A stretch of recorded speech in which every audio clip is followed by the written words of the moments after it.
Friends, இன்னைக்கு பாத்தீங்கன்னா எங்க வந்திருக்குன்னா விவேகானந்தர் மண்டபத்துக்கு.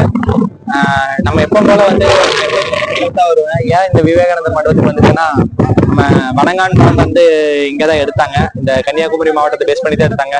விவேகானந்தர் பாறையை கூட வச்சு ஒரு காட்சிகள்லாம் இருக்கும். சரி, அதனால அதோட ரிவ்யூ வந்து இங்கே வச்சு சொல்லிடுங்கிறதுக்காக பொங்கல் ஃபெஸ்டிவலுக்காக இங்கே வந்துட்டோம்.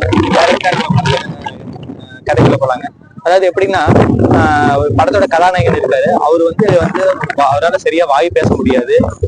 அந்த மாதிரி ஒரு வாய் பேச முடியாத சூழ்நிலையில அவர் வந்து எதிர்பாராத விதமா வந்து ஒரு ஒரு விடுதிக்கு வந்து, அதாவது கண் பார்வையற்ற விடுதிக்கு, மாற்றுத்திறனாளி விடுதிக்கு வந்து ஒரு வேலையால பணி நியமிக்கப்படுறாரு.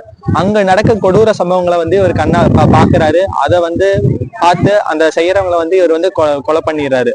அதுக்கப்புறம் படத்துல நடந்த கதை என்ன, திரைக்கதை என்னங்கிறது தான் இந்த படத்தோட மீதி விஷயம். அதுக்கப்புறம் இந்த படத்துல என்ன நடந்ததுதான் மீதி விஷயம். அதாவது வந்து இந்த படத்துல வந்து பாலா சாரோட மேக்கிங்கை பத்தி தான் ஃபர்ஸ்ட் நான் சொல்லணும். ஏன்னா வந்து இந்த படம் வந்து உங்களுக்கு முழுக்க முழுக்க வந்து பிதாமகனோட சாயல அப்படியே வந்து காமிச்ச மாதிரியே தெரியுது. எனக்கு வந்து அருண் விஜய் அண்ணாவோட நடிப்பு வந்து அப்படியே பிதாமகன் விக்ரம் சார் அப்படியே கண்ணில் காமிச்ச மாதிரி தான் இருந்தது.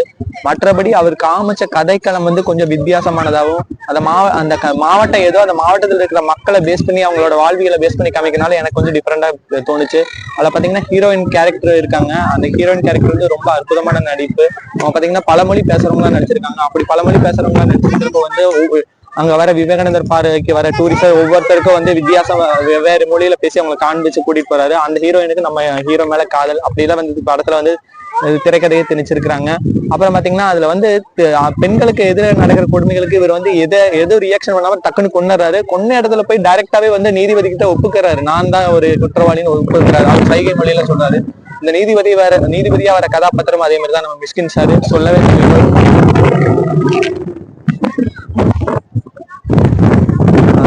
நீதிபதியா வர கதாபாத்திரம் அப்படித்தாங்க. ரொம்ப ஒரு பக்காவான கேரக்டர். அவர் ரொம்ப ஸ்டார்டிங் சீனே அவரோட எவ்வளவு ஒரு சீரியஸான ஆளுன்னு காமிச்சிருப்பாங்க. ஏன்னா வந்து ஒரு தவற செய்யாத ஒரு ஐயா மேல போக்சோ சட்டை கொடுத்து இருப்பாங்க. அதை வந்து அவர் நீங்க பணம் கொடுக்கறக்காகத்தான் இந்த மாதிரி பண்றீங்கன்னு அவங்க வந்து ஆப்போசிட்டா கேஸ் போட்டவங்களை வந்து அபராதம் கொடுத்துருவாரு.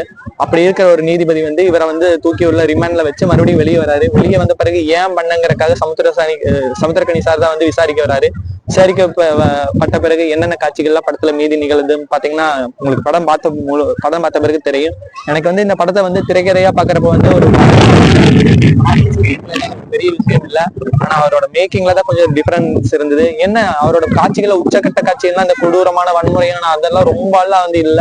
ஒரு நார்மலா மீடியமா ஒரு ஃபேமிலியோட பார்க்க வேண்டிய படம் தான்.